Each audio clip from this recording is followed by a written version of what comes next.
periodista, no sé si tú lo conoces, Edgar. No, yo al periodista no, pero a Thomas Sowell sí. Sí, no, pero digo, es que hay una serie de entrevistas que le hace, que es siempre el mismo periodista, que son magníficas. No lo he visto. Yo lo conocí en Canarias, a Thomas ¿Sí? Sowell. ¿En persona? En la Montpellerín. Este se carga toda la discriminación positiva. Se la carga, pero de un plumazo, pero vamos. Y además razonándotelo todo. Bueno, espectacular. Bueno, vamos a anunciar que estamos aquí ya, ¿no? Sí. A toda la peñita. Vamos a ponerlo en Twitter. También. No oigo. He tocado algo y no oigo. ¿Hola? Sí, a ti. Mierda. ¿Me oís a mí? Perfectamente. Yo a vosotros no os oigo. Pues, mal asunto.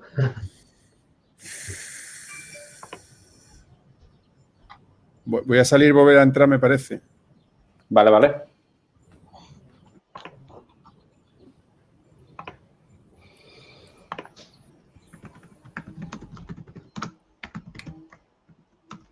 Bueno, buenas tardes, ya se está conectando gente. Iván, Batlet, son ya amigos fieles.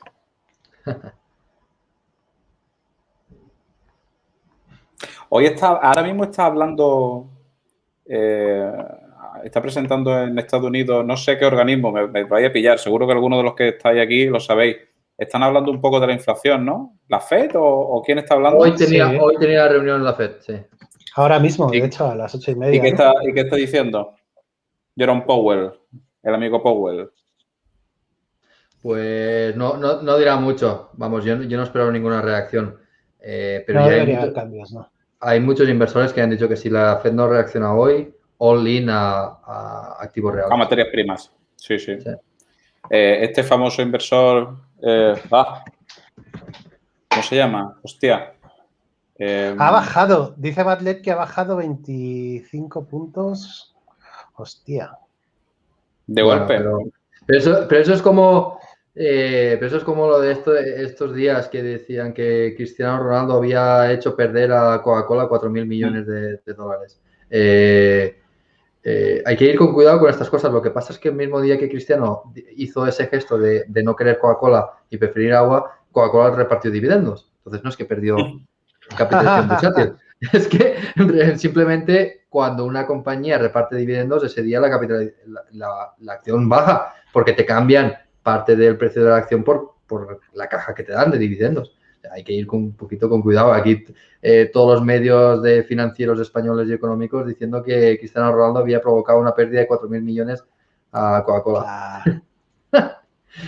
Es que hay que ser periodista, macho, en esta vida.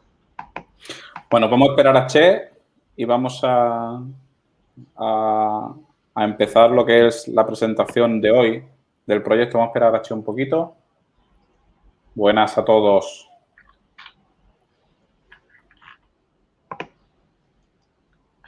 Y a ver, hoy he estado totalmente desconectado. ¿Qué ha pasado en el mercado?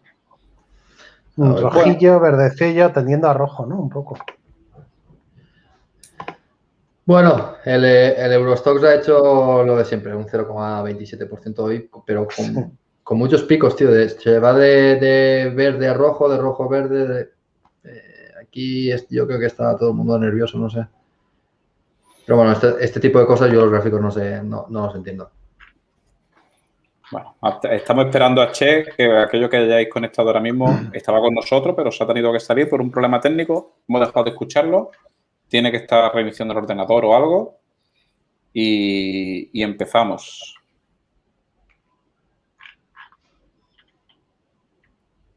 ¿En Madrid qué tal? ¿Mucho calor entonces o qué? Ayer me llovió a mí. Que vivo un poco fuera, pero... Pues qué suerte, macho. Yo me torro. Yo tengo ganas de llegar a casa, ponerme mi camiseta manga corta y quitarme el traje y la corbata. Bueno, lo del traje y la corbata paso un calor, macho. Es que como me toque ir a algún sitio, uff. Bueno, mientras viene Che, a ver si habéis hecho los deberes. Lo hablamos, aunque tengo la cámara al revés, ahora le doy la vuelta. Bueno, va, le voy a dar la vuelta y así... Mira, si hago así... No, vale, no. Bueno, ¿os acordáis el libro que habíamos hablado de economía básica en el anterior podcast, ¿no? Pues ahí está. Lo estoy esperando para también comprar. Estoy esperando al episodio de hoy. Y también estoy esperando, hay que ser, como dice mi amigo Engocor, lonchafinista, ¿vale? ¿Qué es la otra frase que dice? Rebaña tapa de yogur, una cosa así. Ahora el 21 y el 22, sí. El 21 y el 22 es el Prime Day en Amazon. Yo, coño, quiero comprarme una serie de libros. Digo, a ver si consigo Engocor, lonchafinista, ¿vale? Ahí está Che, con el retardo. Hola de nuevo. Che, ya está aquí, ¿no? Fantástico. El ordenador, no sé qué ha pasado. Nada, la solución informática por antonomasia. Apagar y encender. Fantástico. Bueno, ya tenemos aquí una serie, yo creo que ya tenemos un número bueno, así que ya se ha ido conectando la gente. Y si os parece, presentamos un poco lo que queremos hacer. Mirad, al final, el grupo de Telegram, que yo creo que todos los que estáis aquí hoy pertenecéis al grupo de Telegram, intentamos que la comunidad sea algo bidireccional, es decir, que nosotros aportemos y que vosotros también pues, nos deis vuestro feedback, nos aportéis cositas y demás. Entonces, muchas veces hemos estado hablando de libros, de cómo seguir fomentando la cultura financiera. Y el otro día, en el programa del domingo, aquello que lo visteis, pues sin estar preparados, empezamos a charlar sobre libros de macroeconomía para entender la situación en la que estamos. Máxime, al final, valga la redundancia, en los momentos que estamos ahora mismo. Es decir, que está precisamente la FED hablando justo ahora, nos está contraprogramando si sube tipo, no sube tipo por esta posible inflación o más que posible ya, ¿no? Inflación que puede sufrir el mercado. Entonces, hemos estado nosotros pensando que dijimos, oye, vamos a hacer un programa solamente de libros y demás. Vamos a dar un pasito más. Vamos a crear, si os parece, un club de lectura, ¿vale? Nosotros lo que vamos a hacer es, vamos a empezar, que hoy queremos que este programa sirva de presentación del, llamémosle, proyecto y para empezar a hablar un poco introductorio de libros de macroeconomía, pues que nos sirva a todos como una especie de club de lectura donde pongamos una fecha, es decir, un libro al mes, algo que no sea muy exigente, pero también nos pongamos un tope, ¿vale? Y que demos un día en el programa y lo comentemos y si queréis, pues alguno de los más fieles, como Pedro en su día o como tal, pues le damos paso con nosotros, que se lo haya leído y lo vamos comentando, ¿no? No llegas tarde, Tecrinton, te estoy viendo por el chat, ¿vale? Estamos presentando lo que es lo que queremos hacer el club de lectura. Entonces, de libros de finanzas, de libros de value investing y demás, pues Fernando ha leído, yo también he leído, pero lo que es libro de macroeconomía, y si os parece empezamos el club de lectura por ahí, los que más nos pueden aportar son precisamente Che y Edgar. Yo les propuse a Che y Edgar, y usé el símil ayer en privado, es como si tú le animas a alguien a que empiece a invertir por análisis fundamental, por value investing. Si tú le dices a esta persona que el primer libro que se lea sea Security Analysis, pues posiblemente no volverá a tocar el value investing, ¿vale? Entonces, siempre se comenta, oye, vamos a empezar por un libro de Lynch y demás. Ese es el objetivo que nosotros vamos a pretender. Es decir, libros de macroeconomía, yo el otro día le comentaba a ellos el de Mises y me dijeron que oye, que es denso para empezar, ¿no? Entonces, yo le voy a dar la palabra a Che y Edgar, que ellos nos comenten libros de macroeconomía para empezar, cuál les gusta y si os parece inclusive, pues ese puede ser el primero que podemos poner como para el club de lectura, ¿vale? Vamos, digo de macroeconomía, me refiero a libros de economía en general, no tiene por qué ser macro, la micro también puede ser relevante, ¿vale? Pero por separar un poco, por después ya en una segunda fase o en un segundo estadio podemos tocar otros libros de finanzas o ya de value investing, de lo que queráis, ¿vale? Che, Edgar, comentadnos vosotros, es decir, que sois los que más bibliografía tenéis leída de libros de economía. Bueno, hoy íbamos a empezar con el que es para mí el mejor libro de economía que se ha escrito en la historia. Y es muy cortito y es muy básico. Y es economía en una lección de Henry Herlitz. De hecho, vamos a poner el enlace de Amazon para el que quiera saber qué libro es. Este libro es imprescindible. Y vamos, a mí me gustaría que tocáramos los 10 puntos más importantes del libro. No sé, Che, ¿tú qué opinas de este libro? Pues total y absolutamente de acuerdo. Una elección, yo creo que básica. La primera en la frente. Yo creo que es el mejor libro escrito de economía porque además el que se lo lea aseguro que sabe más de economía que muchos de los que han salido de la facultad. O sea, sí, sin más aspavientos. Una lectura tranquila y profunda de ese libro, que tampoco es muy, muy complicado, es relativamente sencillo, es una licenciatura en economía. ¿Vale? Sí. Dejando al margen asignaturas instrumentales como pueden ser contabilidad, estadística, matemática, etcétera, pero de economía. Y además le da un repaso a muchos de los libros que después trataremos, ¿no? Entonces, yo creo que es básico. De hecho, yo ya os cuento que en Málaga, bueno, hicimos un círculo liberal que le llamamos Círculo Henry Hazlitt. Un poco imitando lo que hicieron en Sevilla, el círculo de Frédéric Bastiat, pues nosotros hicimos el de Hazlitt, ¿no? Y bueno, ahí fue donde yo conocí a Edgar, que lo conocí en Viena, en una reunión en la que yo representaba al Círculo Hazlitt, él representaba a su agrupación de Castellón, ¿no? Y bueno, nosotros le pusimos ese nombre, por algo sería. Y os recuerdo que es periodista. Exacto, es que lo mejor de este libro es que está escrito por un periodista, no por un economista, y entonces es mucho más sencillo de leer y mucho más práctico.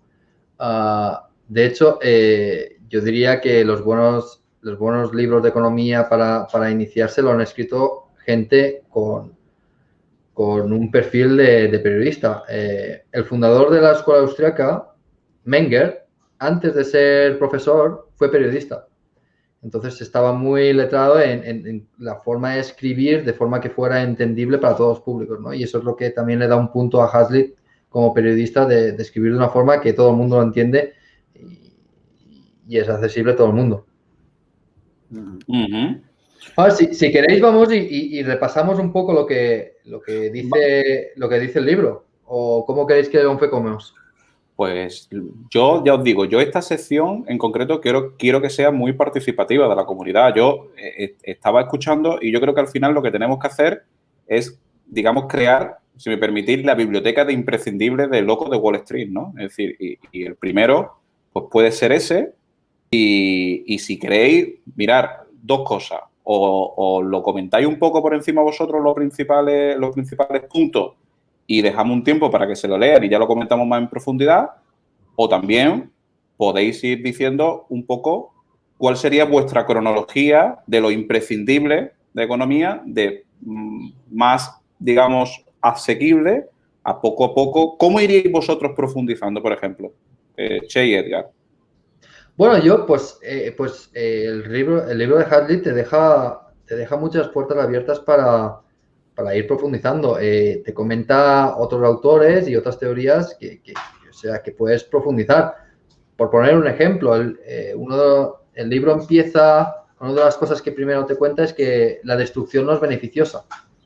Porque pensad que Hazlitt publicó su libro hace 50 o 60 años, no sé exactamente cuándo, estaba muy en boga el libro de Keynes, bueno, no solo el libro, sino el libro y sus teorías, ¿no? de que la guerra era beneficiosa para una economía. Y Hazlitt empieza su libro diciendo que la destrucción no es beneficiosa. Y pone un ejemplo, el ejemplo del gamberro rompiendo el cristal el famoso ejemplo. Y dice que ya eso lo observaba Frédéric Bastiat. Entonces, a partir de esos primeros capítulos de Hazlitt, puedes llegar a Bastiat, que Bastiat fue el economista francés que teorizó sobre lo que se ve y lo que no se ve, ¿no? Las consecuencias a corto plazo de una acción y la segunda y tercera derivada, ¿no? Las consecuencias a largo plazo de esa acción. Entonces, Yo creo que a partir del libro de Hadley se puede entrar en otros como el de Bastiat. No sé. Yo por ordenar un poquito el programilla, yo diría que de la economía de una lección, como su propio nombre indica, antes de entrar en las 10 lecciones, ¿no? que tú comentas, ¿no, Edgar? O los 10 puntos más importantes. La economía de una lección es una lección y es una frase. Lo que pasa es que, bueno, después la desarrolla en distintos ejemplos y con distintas vertientes, pero es una lección. Y esa lección, ojalá los políticos la admitieran, ¿no? Y hay que tener en cuenta los efectos a largo plazo, hay que tener en cuenta los efectos indirectos. Period, como dirían los ingleses. ¿Se ha terminado? Esa es la lección. Lo que pasa es que después le vas poniendo ejemplos y tal, y te hace ver efectivamente lo importante que es verlo y que muchas veces no se ven, ¿no? Yo a eso siempre le he llamado, yo no sé si es por defecto profesional, pues como daba matemáticas de las de verdad antes, ahora ya doy la financiera, pues antes daba las de verdad, pues yo le llamaba la segunda y las terceras derivadas, ¿no? El tener en cuenta siempre la segunda derivada de la decisión que estás tomando, no la primera, sino la segunda y la tercera. Es decir, tienes que tener en cuenta todo lo que implican las decisiones que tú estás tomando. Y ahora, si queréis, una vez que hemos dicho cuál es la lección, que no es más que esa, y ya es muy importante, pero ahora, si queréis, vamos, como dice Edgar, tocando algunos puntos que, basándose en esa lección, llegamos a conclusiones como, por ejemplo, que la destrucción nunca es positiva. La destrucción, además, nuestro propio sentido común nos dice que la destrucción no puede ser positivo para la riqueza ni de un país, ni de una nación, ni de nada, ¿no?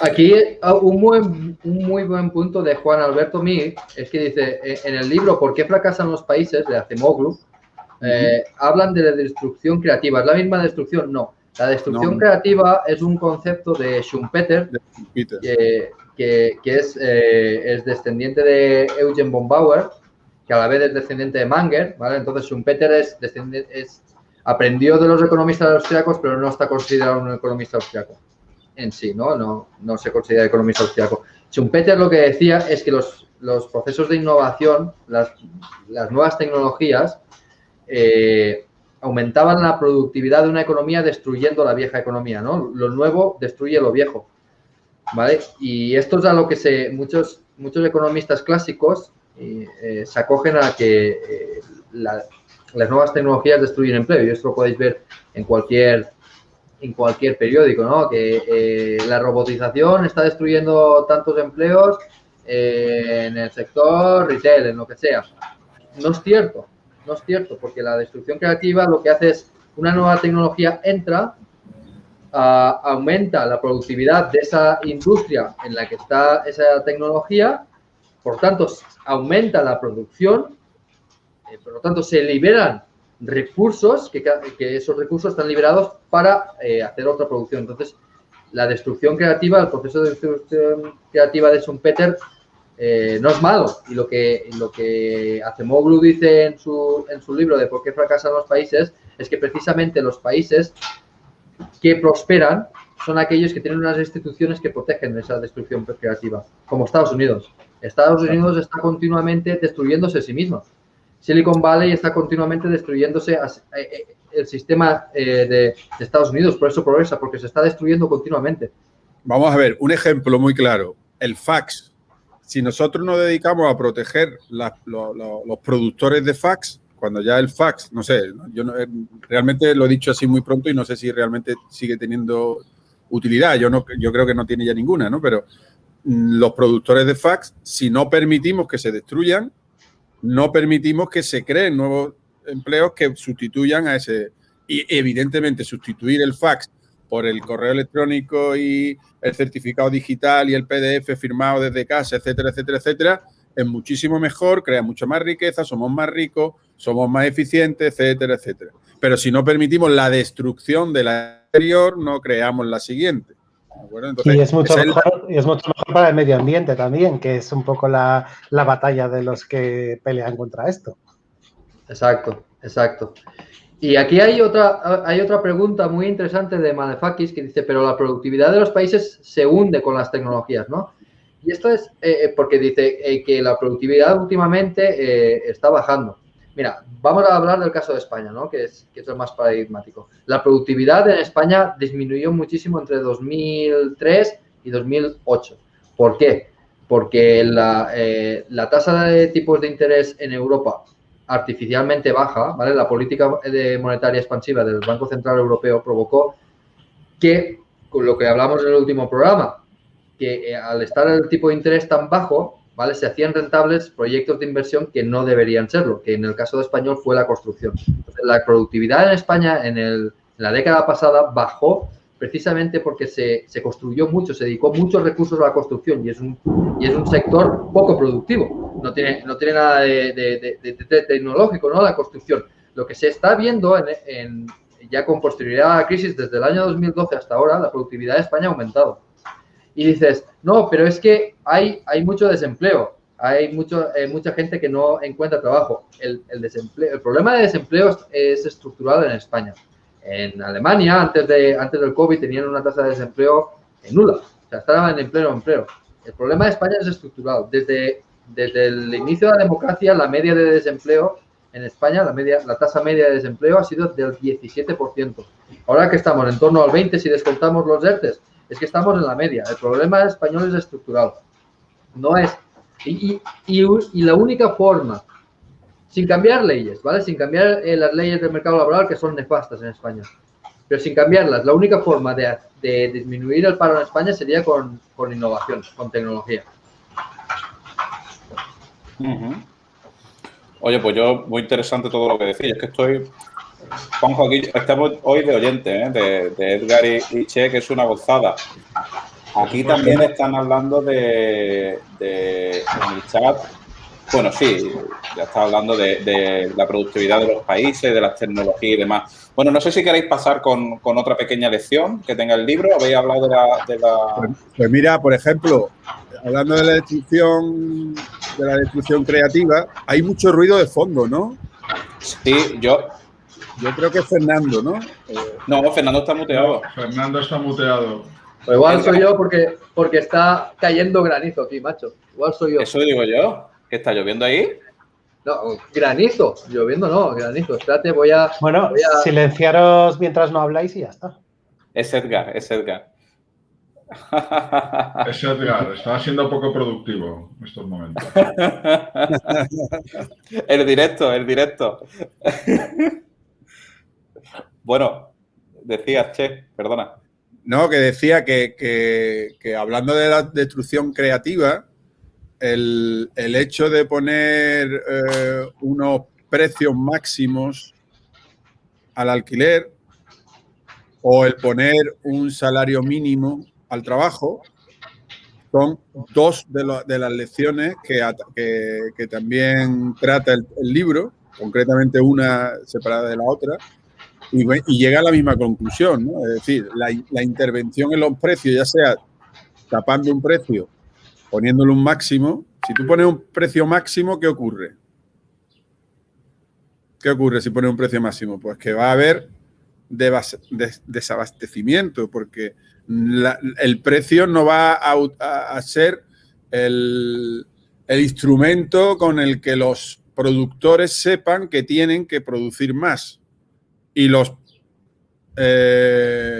demandantes sepan que tienen que demandar menos y por lo tanto va a haber siempre desabastecimiento, ¿no?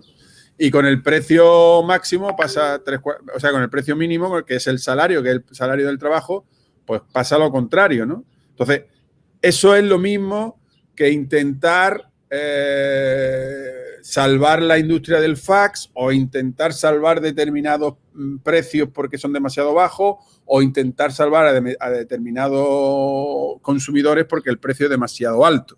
Al final, no estás permitiendo la flexibilidad suficiente de la economía para que el precio haga su labor, ¿no? Y ajuste.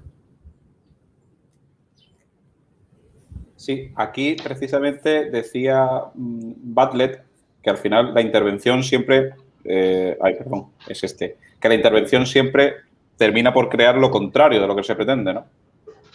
Pues lo podemos estar viendo con el problema del mercado del alquiler y lo podemos estar viendo con otra serie de mercados, ¿no?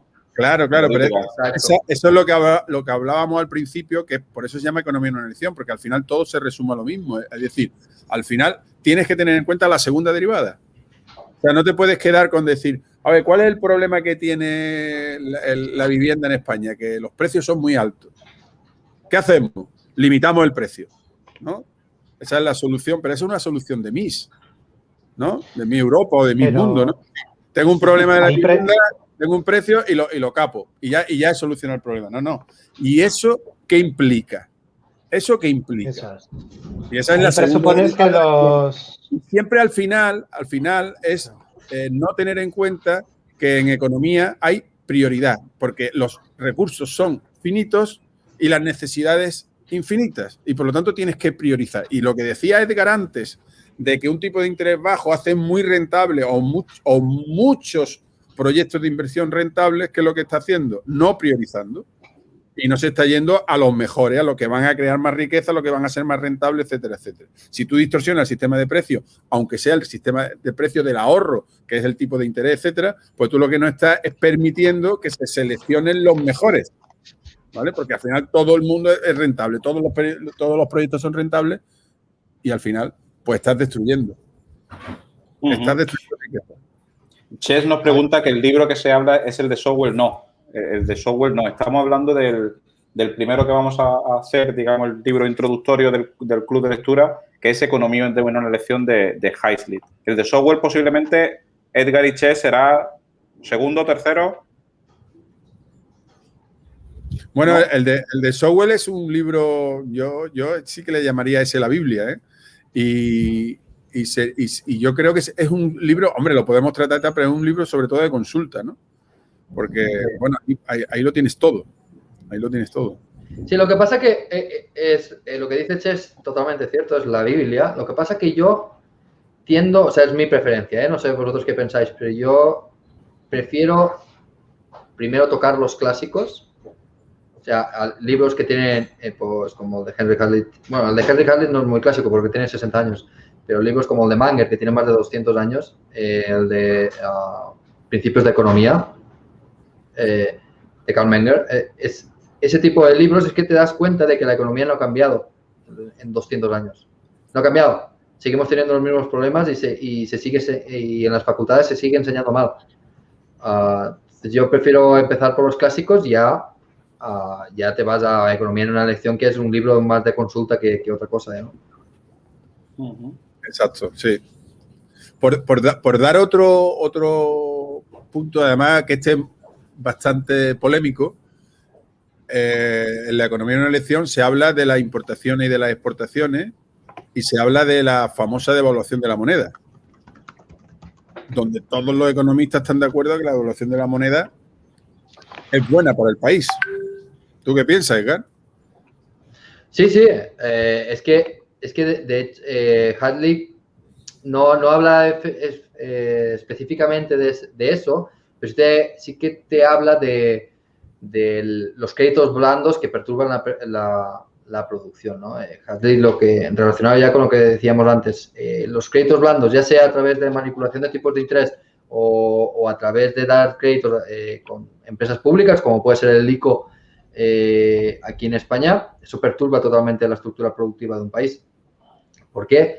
Porque si una empresa necesita esos créditos blandos, al final no es una forma de devaluar la moneda, pero tiene el mismo efecto, ¿vale? Porque al devaluar la moneda, todo lo que produces vale menos, o sea, el dinero vale menos, pero cuando tú das créditos blandos, lo que estás haciendo es mantener una producción que no debería mantenerse, encareciendo la otra producción que sí que se tendría que hacer, ¿no? Si tú das un crédito blando a una constructora, esa constructora está utilizando unos recursos que serían utilizados por otra empresa más productiva. Entonces, en cierto sentido es lo mismo. Y es el tercer punto que ataca Hazlitt en su libro. Lo de los créditos blandos perturban la producción. Bueno, yo no recuerdo bien si efectivamente lo tocaba o no, pero tendría que repasarlo, pero hablaba de que las importaciones y las exportaciones Pues eso es lo mismo, ¿no? Porque si tú estás exportando es para importar y viceversa, ¿no? Porque tú lo que exportas, al final consigues divisa con la que puedes importar, ¿no? Y pone en duda, vamos, más que en duda, critica el hecho de que devaluar la moneda haga más rico a un país, porque en realidad, Claro. cuando la moneda la devaluamos, ¿qué estamos haciendo? Estamos empobreciéndonos.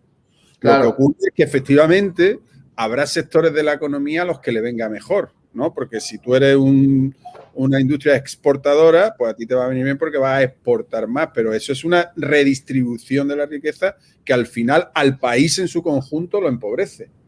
Exacto. Y al final sigue siendo, es que al final sigue siendo lo mismo, al final sigue siendo que tú lo que estás haciendo es camuflando los precios, que al final son los faros con los que nos tenemos que guiar todos, estamos camuflando los precios para las importaciones y las exportaciones vía la devaluación de la moneda. ¿Y eso qué ataca? Eso ataca a la división del trabajo. Eso Exacto. ataca a la división del trabajo, porque al final, si tú no devalúas la moneda y tú eres muy bueno en algo, tú no vas a querer devaluar la moneda porque tú vas a poder conseguir más divisas cuando tú, en lo bueno que eres, porque has dividido el trabajo y tú te has especializado en algo que eres bueno, tú vas a conseguir más divisas, con las cuales comprar más en el exterior. Y todo eso sin contar la interrelación que hay en la economía actual, con la cual, si tú estás exportando, gran parte de lo que estás exportando lo tienes que importar previamente. Y por lo tanto también pueden encarecer los insumos, ¿vale? Entonces, exacto. Es que en esa época, en la época de Hazlitt, que estaba la retórica mercantilista estaba en boga. O sea, los mercantilistas lo que decían es que exportar era bueno, pero importar era malo, ¿vale? Los mercantilistas son los que quieren exportar, pero exacto, ponen restricciones a la importación. Pero eso es una mentalidad muy cortoplacista, porque tú... Pero eso os suena, ¿no? Actualmente os suena, ¿no? Sí, eso es lo que pasa en Europa. Bueno, y en España se habla mucho, o sea, un sector tradicionalmente mercantilista en España es la agricultura. ¿Vale? España es el país que más exporta productos agrícolas de Europa. El que más exporta. Y específicamente somos líderes mundiales en cítricos. ¿Vale? No somos los mayores productores, porque el mayor productor de cítricos es China, pero somos los mayores exportadores. El 60% de lo que producimos lo exportamos. ¿Qué es lo que oímos todos los días con respecto a la agricultura? Aranceles. Aranceles para que no entren productos de fuera. Mientras o sea, nosotros pedimos aranceles para que las naranjas de Marruecos no entren a España, pero mientras tanto nuestras naranjas las vendemos a Rusia, a Estados Unidos, a Inglaterra, a Francia, a Alemania. O sea, esa es la mentalidad mercantilista. A mí déjame exportar, pero no permitas que la gente importe. Y eso es una mentalidad muy, muy, muy cortoplacista, que perjudica a todo el mundo. Los aranceles perjudican a todo el mundo. Y dicho sea de paso, Edgar, si además tú no permites que pasen los productos, pasarán los trabajadores. Es decir, si tú a África no le permites que vengan sus productos aquí, vendrán los trabajadores aquí a producir, ¿vale? Exacto. Entonces, las fronteras, como le pongas aranceles, lo que estás haciendo es provocando un efecto llamada. Si verdaderamente te preocupa la inmigración, permite que se desarrolle en los demás países, no poniéndole aranceles y que puedan producir en su país. Porque si le pones barrera a los productores vienen. No sé Exacto. Fernando apunta en el chat que todo eso lo resuelve Bitcoin. Claro, como en su día lo resolvió el patrón oro en la Belle Époque.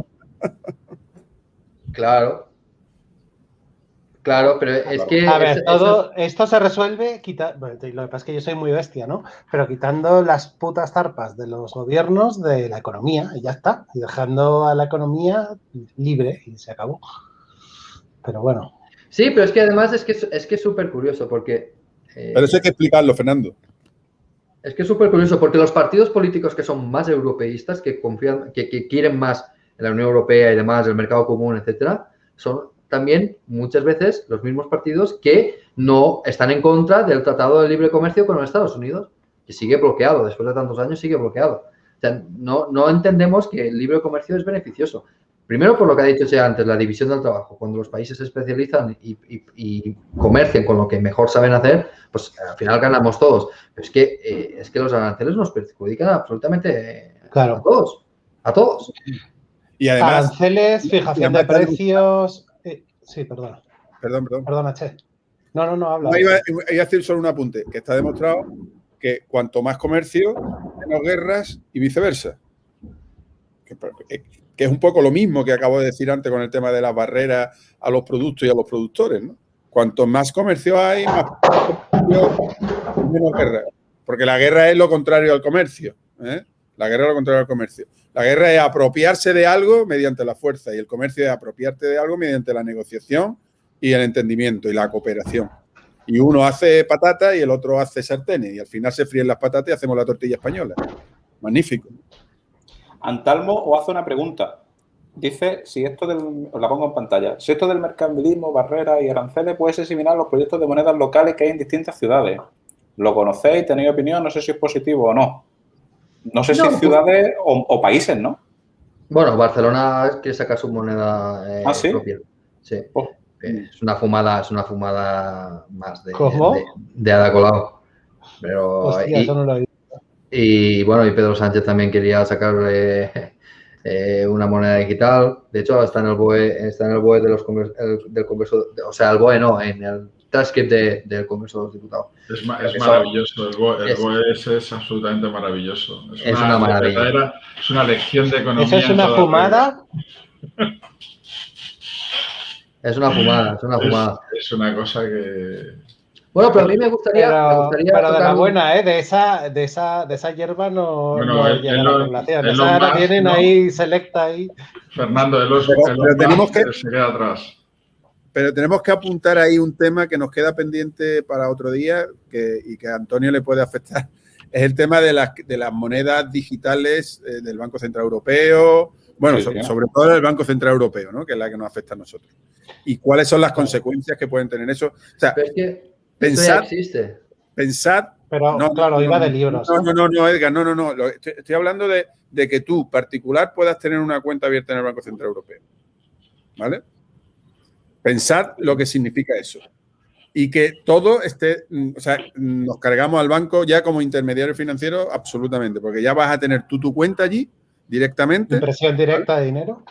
Exactamente. Y te inyectan el dinero directamente en tu cuenta. Y van a poder decidir cuánto préstamo, que es el siguiente paso, porque eso ya está ahí prácticamente conseguido, y el siguiente paso va a ser cuánto te van a financiar, cuánto se va a expandir la oferta monetaria con tu, digamos, monedero, que vas a tener un monedero de Antonio Hidalgo que va a estar allí en el Banco Central Europeo, ¿vale? Eso imaginaros, ¿no? Ya en Estados Unidos la banca prácticamente es de inversión, queda la intermediación es cada vez menor, y aquí, pues, eso habría que plantearlo, ¿no? Y no tiene nada que ver con una criptomoneda, ¿eh? Ni estamos hablando de una moneda descentralizada, sino todo lo contrario. Estamos hablando de que directamente podamos tener nuestra cuentecita en el Banco Central. Sí. Con eso es todo muy interesante. Lleva, ¿eh? ¿Qué? ¿Perdón? Que te digo que eso es muy interesante. Yo quería tocar otro tema, a ver qué os parece, porque aprovechando que ayer la ministra de Trabajo española estuvo en Luxemburgo hablando con los ministros de Trabajo de Dinamarca y de Suecia. Oye, una pregunta, ¿pero más de 29 segundos o no? Ah, sí, estuvo más de 29 segundos. De hecho, puso un tuit diciendo: estoy reunido con los ministros de Trabajo de Suecia y Dinamarca para tratar un tema muy importante que es el salario mínimo. Yo no sé, habrá salido de ahí espasmada, porque ni Dinamarca ni Suecia tienen salario mínimo. Y ese es uno de los puntos que también toca Haslick en su libro, y es que los salarios mínimos destruyen empleo. Está demostradísimo, y que además no solo destruyen empleo, sino que además perjudican a aquellos a los que se les quiere ayudar. Estuve escuchando a Rayo sobre este tema en concreto, y efectivamente no se puede generalizar tan a lo bestia. Generalmente te va a destruir empleo, pero hay que verlo en cada país, y definitivamente en España destruye empleo. Eso está comprobado. ¿Vale? Ahí ¿Podéis explicar, Edgar Oche, por qué subir el Mira, SMI destruye empleo. Mira, Antonio, si no te importa, acabo de poner un gráfico en el grupo para que lo subas, porque fue un tuit que Fernando, puse. ¿lo subes tú? Vale. Un tuit que puse y yo creo que ahí se ve, no tuvo mucho éxito el tuit, pero a mí me pareció una forma gráfica muy interesante de ver el problema del salario mínimo, ¿no? Si me lo compartí. ¿Dónde lo has puesto? En el grupo de WhatsApp. En recursos. Porque, claro, ese es otro punto que toca, como dice ella, toca expresamente Hadley, ¿no? El salario mínimo destruye empleo. El problema es que hace dos cosas a la vez. Por un lado, le aumenta el salario a determinados trabajadores y por otro lado, destruye el empleo completo de otra parte de trabajadores. ¿Vale? Vamos a suponer que el salario mínimo es 900. ¿Puedes compartirlo, Fernando? Sí, un momentito. Sí. Creo recordar, si yo lo puse en 900, si pasamos a 1000, ¿de acuerdo? Habrá algunos trabajadores que la empresa pueda subirle el salario. Por lo tanto, yo sí vi tu tweet, lo hiciste con un Excel, sí, muy bueno. Con una Excel, sí, lo hice con una Excel, sí. Y por lo tanto habrá un número de trabajadores a los que se le incremente su salario, ahí está. ¿Vale? Aquí, bueno, yo lo puse de 800 a 900, que me parece. Entonces, el área, este colorcito crema, pues sería toda la masa salarial. Y de 800 a 900, pues los 900.000 trabajadores que estaban a salario mínimo, pues suben de salario y por lo tanto esto se beneficia a la sociedad. Y ellos en particular, esta zona verde, ¿vale? La zona verde es lo que se beneficia a la sociedad y ellos en particular del incremento del salario mínimo. Pero hay otro porcentaje que pierde el empleo porque la empresa no es capaz de mantener ese salario mínimo y por lo tanto lo pierde todo. Es un porcentaje menor, pero la pérdida de salario es mayor porque pierde todo el empleo. Entonces, las dos preguntas que yo me haría como partido progresista y en bien de la humanidad y todo el discurso MIS es, primero, ¿la zona verde es superior a la roja? Porque, claro, para la sociedad en su conjunto tendría que ser la zona verde mayor que la roja. Punto número uno. Y punto número dos, y yo creo que para un partido de izquierda sería muy importante, es justo, es razonable que unos cuantos se beneficien gracias a que otros pocos pierden el empleo completamente. Hombre, si tú estás persiguiendo la igualdad, si tú estás persiguiendo la igualdad, lo que estás haciendo es más desiguales todavía. Es que ese es el tema.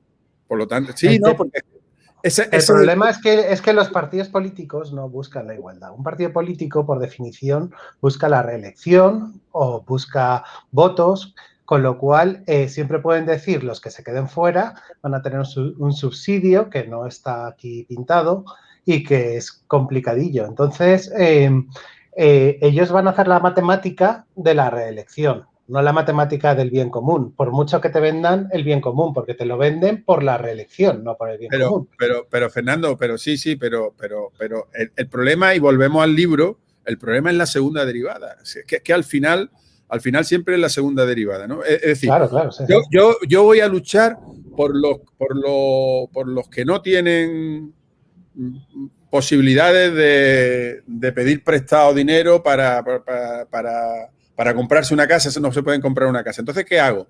Limito la garantía a los bancos para que ellos puedan recuperar la inversión en el caso de impago.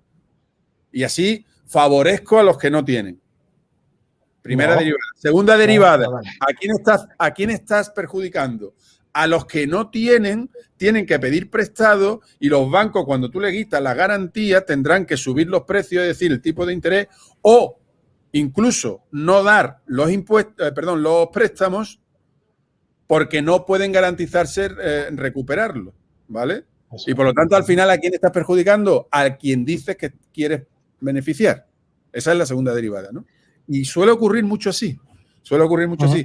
Pero se nos llena la boca de querer beneficiar a la clase menos pudiente, etcétera, etcétera. Y entonces tomamos medidas que en una primera derivada, pues, al principio, cuando tú lo planteas, pues en chavales que están aprendiendo, pues tú dices, pues es verdad, pues es buena y tal, pero señores, vamos a analizarlo. Vamos a analizar la segunda derivada. ¿Qué ocurre? Y entonces nos damos cuenta que lo que estamos perjudicando.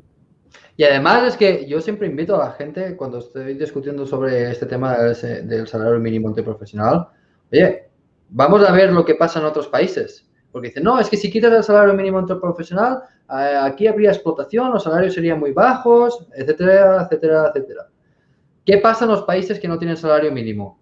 Suiza, Dinamarca, Noruega, Suecia, Finlandia. ¿No tienen salario mínimo? ¿Pleno empleo? Y tienen pleno empleo.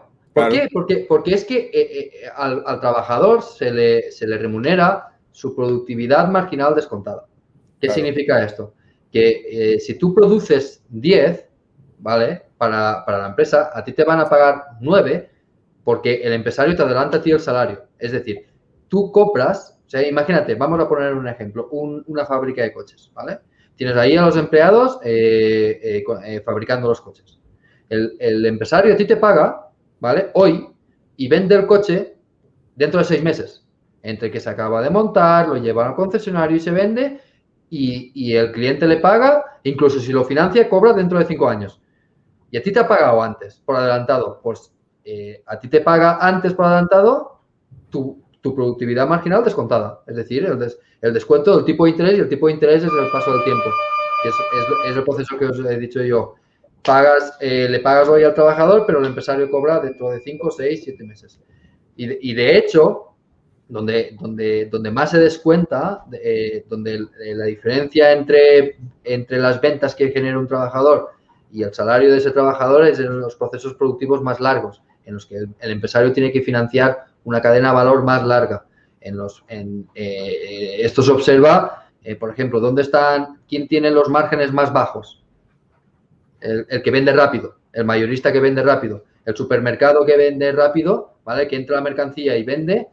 ¿Qué margen saca un supermercado? Mercadona un 3%, y es el líder español. Un 3% de beneficio neto. O sea, ese es el descuento que hace, ese es el beneficio que sacan las empresas. Entonces, no hay trabajo precario, no hay trabajo mal remunerado, lo que hay es trabajo poco productivo. Lo que pasa que, Edgar, es verdad, llevas toda la razón, lo que pasa que para ser justo, no solamente la medida de quitar el salario mínimo hace que tengamos pleno empleo, hacen falta las estructuras económicas que tienen esos países que te permiten hacer lo que tú estás diciendo. Es decir, que al final se pague así. No las estructuras que tenemos aquí súper rígidas y al final es como un andamio al que tú le quitas el salario mínimo y entonces ya puede romperse todo. Pero es porque las estructuras que nosotros tenemos no son como las liberales, que por cierto, tanto hablar de la economía escandinava y la economía nórdica y son mucho más liberales. Vamos, están en los primeros puestos del Index of Freedom, ¿no? De los primeros puestos del mundo. Solo de los 4 componentes que tiene ese índice, solo en uno de ellos no está en los primeros puestos, que es lógicamente en el tamaño del Estado, ¿vale? Pero que lo compensa con lo liberal que son en los otros 3 componentes, ¿vale? Claro, es que esto es una cosa muy, muy, muy, muy interesante. Y es que a la economía, a un país, le hace más daño la regulación que el impuesto alto. Es decir... Correcto. Es decir, tú puedes tener unos impuestos altos. Tú puedes tener unos impuestos altos como tiene Noruega, tiene Suecia, claro. Y tener un país que funciona mucho mejor. Claro. ¿Por qué? Porque en Noruega, por ejemplo, las carreteras son privadas, existe el cheque escolar, es decir, el Estado no paga a las escuelas, sino que da un cheque a las familias para que puedan ir a la escuela que quieran. O sea, es una economía mucho más liberalizada que la nuestra. La regulación hace mucho más daño que los impuestos. Por poner un ejemplo muy tonto, es que los nórdicos quieren una vaca en condiciones para poder ordeñarla. Y aquí la vaca nos la cargamos a bocadito. Entonces, ellos lo que pretenden es tener una economía lo suficientemente buena como para poder ordeñarla, como verdaderamente al final lo hacen. Al final tienen un tamaño del Estado enorme. Pero eso es lo que menos daño hace. Yo, desde mi punto de vista, son como dos etapas, ¿no? Y una primera etapa deja liberar la economía y una segunda etapa y ya decide si quieres tener un tamaño mayor o un tamaño menor. Lo que no se puede es querer tener un tamaño menor con una economía que no está liberalizada, porque al final tienes un tamaño grande de muy poca cosa, ¿no? Es un porcentaje muy grande de algo muy pequeño. Sí. Oye, pues yo no sé los demás, pero yo estoy disfrutando muchísimo de escucharos tanto a Edgar como a Che, ¿eh? Oye, a mí me gustaría, Antonio, perdona, antes que se nos vaya la hora, porque nos quedan 9 minutos, uno para mí que es fundamental. Para mí es fundamental y además tiene las mismas críticas y también lo trata este hombre, Harley, lo trata en uno de sus puntos. ¿Otro te refieres? ¿Otro principio o otro libro? No, otro principio. Ah, pero sí, claro. Que es, para mi gusto, es que es muy importante porque está muy denostado, ¿no? Y es que los beneficios empresariales son básicos. Son básicos. Y hay que respetarlos y hay que buscarlos. Es decir, cuando nosotros intentamos sustituir los beneficios empresariales por la economía del bien común, la economía sostenible con ETSI, con no sé cuánto, los criterios ESG de no sé qué, y empieza a contabilizar las cosas con índices sintéticos que te los sacas de la manga, ¿vale? Y empiezas a sumar cosas. Dice, no, esta es la empresa buena, porque lo digo yo, porque esta tiene un criterio ESG de no sé cuánto, tiene uno de... No. La unidad de cuenta de las empresas es su beneficio empresarial. Y cuanto mayores sean los beneficios, mejor, porque más está dando a la sociedad. Punto número 1. ¿Y qué es el beneficio? El beneficio es otro precio. ¿Qué precio es? El precio de la remuneración del capital. Y es como otro precio que es, pues lo tienes que dejar para que sea un faro nuevamente de qué? Pues de empresarios que digan, ¿dónde se gana dinero? Aquí, pues aquí voy. ¿Y por qué se gana dinero? Pues se gana dinero porque hay mucha demanda, porque tal, y entonces yo puedo acudir a ese mercado y voy a bajar los precios al final. Que al final nos vamos a beneficiar todos, ¿no? Exacto, entonces, es que el beneficio... Sigue, Che, sigue. No, bueno, tira. Iba a decir que los beneficios altos, los márgenes altos, de media no sobreviven. Es decir, una empresa que es capaz de ganar mucho dinero no sobrevive. ¿Por qué? Porque envía una señal al mercado diciendo, oye, aquí hay beneficios extraordinarios. Entonces vienen otros empresarios que, aprovechándose de esos beneficios extraordinarios, acaban bajando los precios para competir con esa empresa y todos nos salimos beneficiados. Y además, hay que tener en cuenta una cosa, que esto no lo dice nadie. Ahí dicen, tal empresa, Inditex, ha ganado 10.000 millones de euros este año. Oye, ¿pero cuántos ha repartido?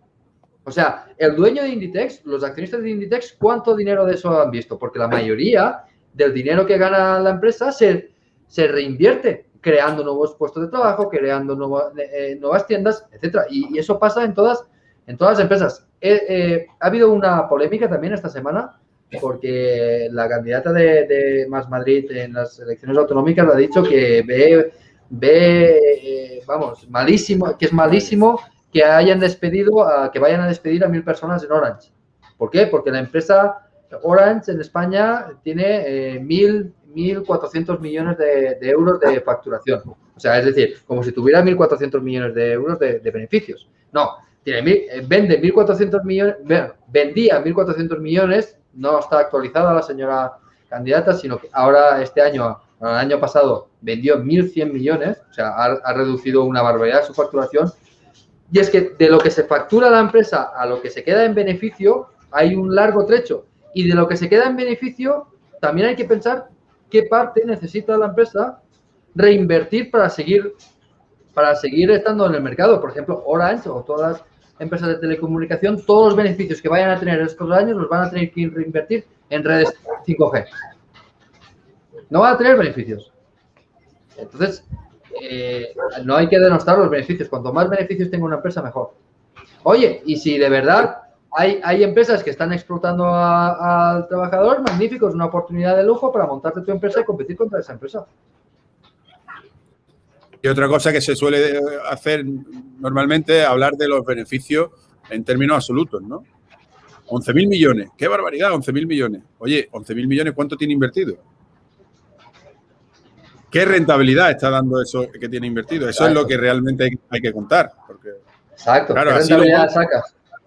Claro, esto es básico. Y aún así, ¿qué legitimidad tienes para tomar una decisión sobre esos 11.000 millones? ¿Cuál? ¿Qué legitimidad te da un Estado, una sociedad o lo que sea para decir que esos 11.000 millones es inmoral? Bueno, pues Es que no entiendo. eso es otro libro que podemos tocar más, es más avanzado, de Buchanan, que te dice que el Estado no tiene legitimidad para hacer nada. Eso lo dejamos para sesiones dentro de unos cuantos meses más avanzadas. Oye, pues la corriente es la contraria, ¿eh? Están buscando cada vez tener más legitimidad. Pues no la Desde la tienen. ilegitimidad. No la tienen, no la tienen. Porque, madre mía, yo creo que estamos en una sociedad occidental absolutamente fiscalizada. No sabes la talla de calzoncillos o de ropa interior de milagro. O sí, ¿sabes? Pero bueno, el intervencionismo es absoluto.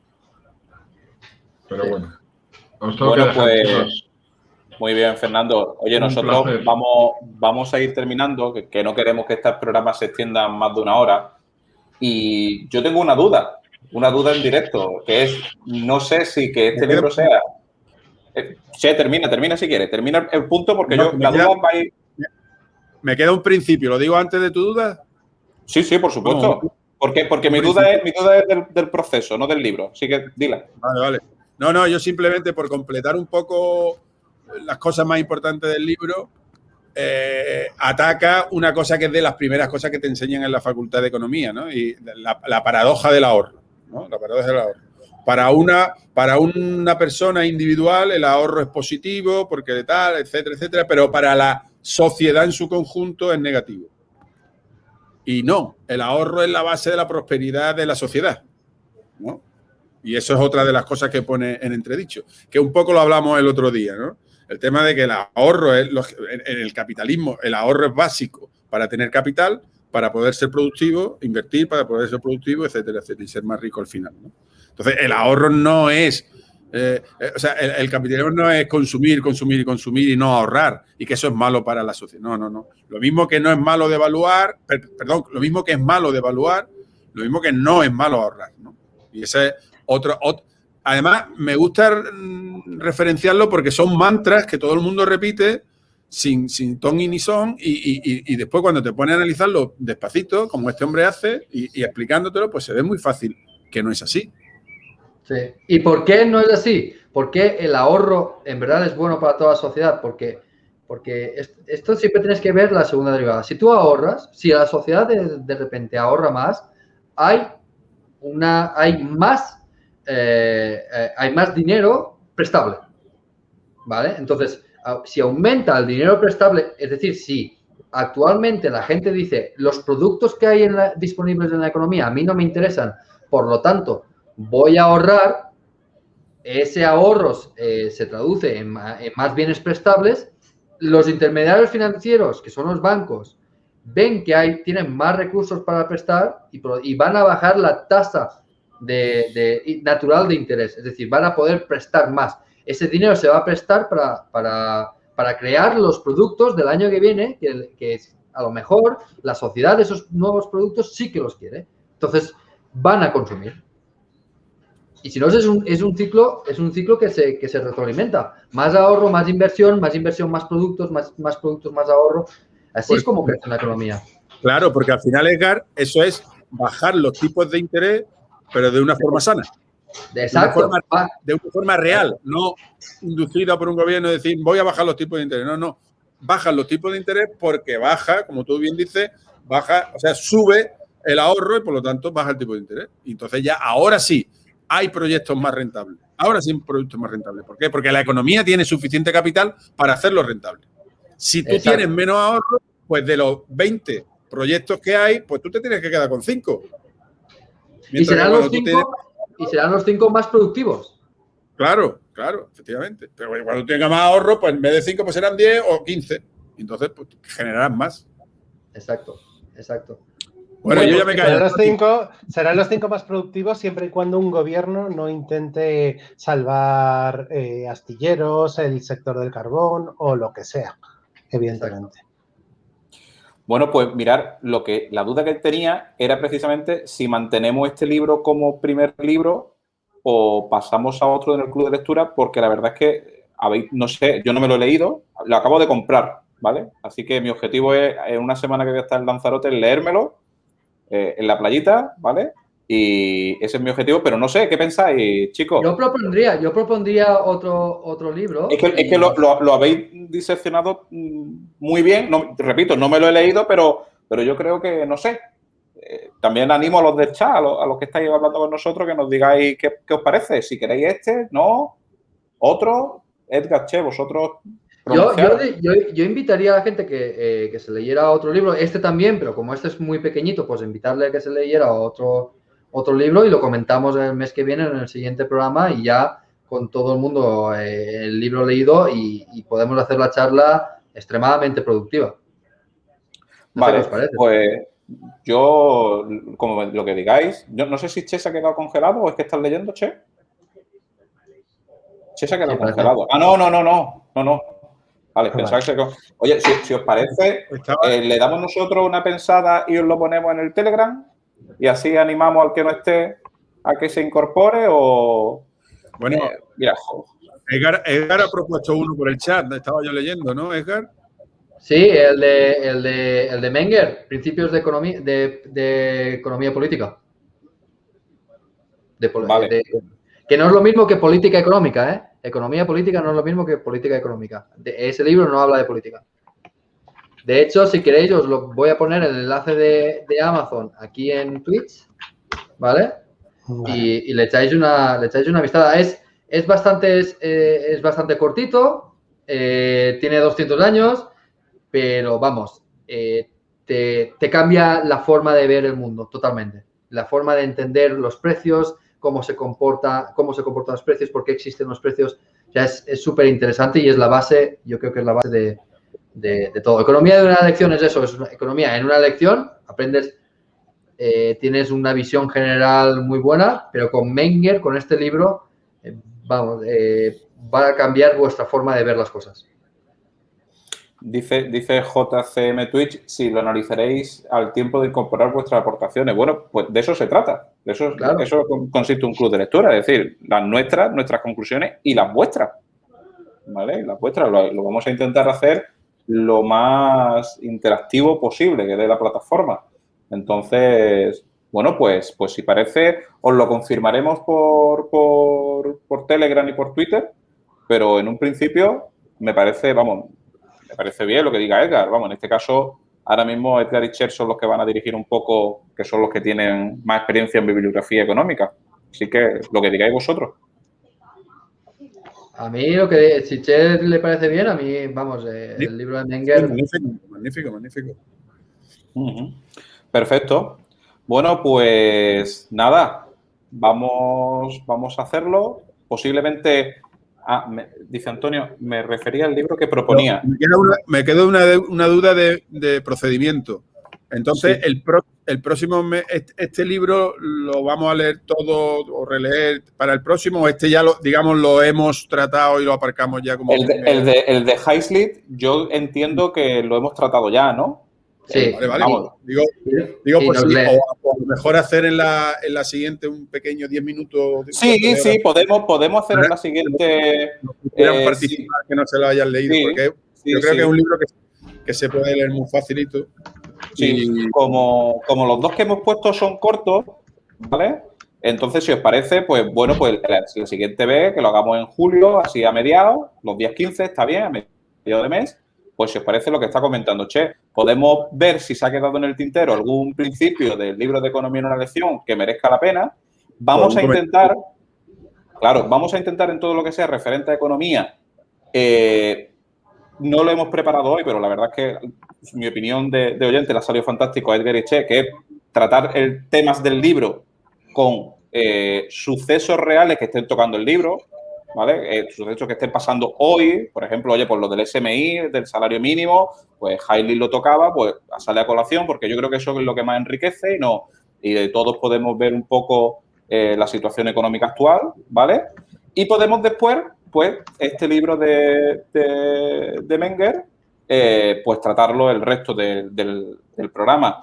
Y nos dice JCM Twitch si vamos a hablar también del libro de Un paso por delante de Wall Street. Bueno, vamos a ver, nosotros nos gustaría que esta sección tuviera su prolongación en el tiempo, ¿vale? Yo creo que es una forma muy buena de promover la educación financiera y vamos primero a poner los cimientos de finanzas, que es la economía, y la economía es fundamental.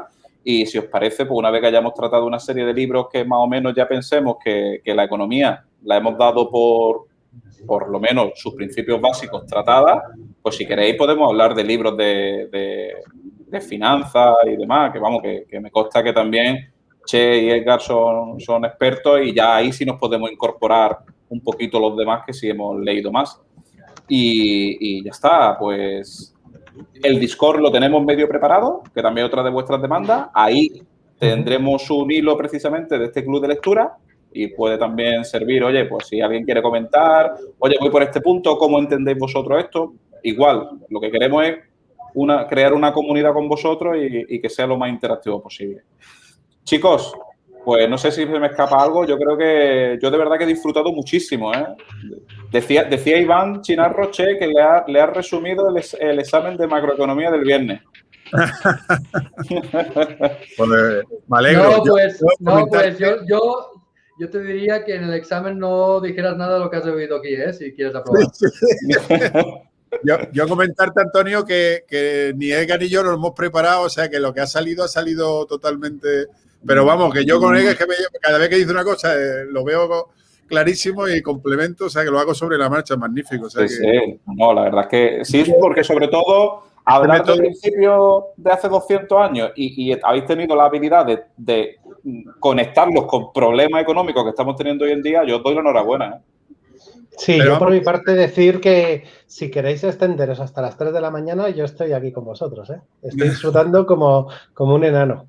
Qué maravilla. Sí, querías comentar algo, ¿no? No, que sí, que lo que tú has dicho, que en cuanto que veamos los libros así básicos y tal, podemos abrirlo ya también a temas de finanzas y tal, que es lo que a la gente le gusta y por lo que estamos aquí, ¿no? Pero como tú bien dices, la base... Y ya hemos dicho cosas que son importantes para las inversiones, ¿no? Ya hemos dicho. Pero esto es esencial para la inversión también. Claro, es que ya hemos dicho cosas. Lo que pasa es que no lo hemos resaltado y podríamos haberlo hecho, pero ha habido determinados comentarios que estaban muy relacionados ya con las inversiones. Y al final, pues... No os preocupéis, que si queréis cosas avanzadas, si queréis rock and roll, os lo voy a dar. Pero... hay que esperarse, hay que empezar por lo basiquito.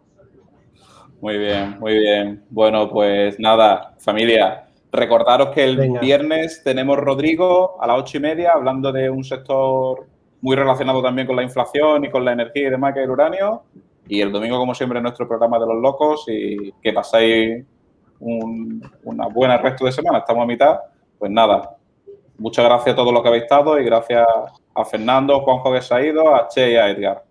Gracias. Gracias a todos. Chao. Hasta luego. Adiós. Hasta luego.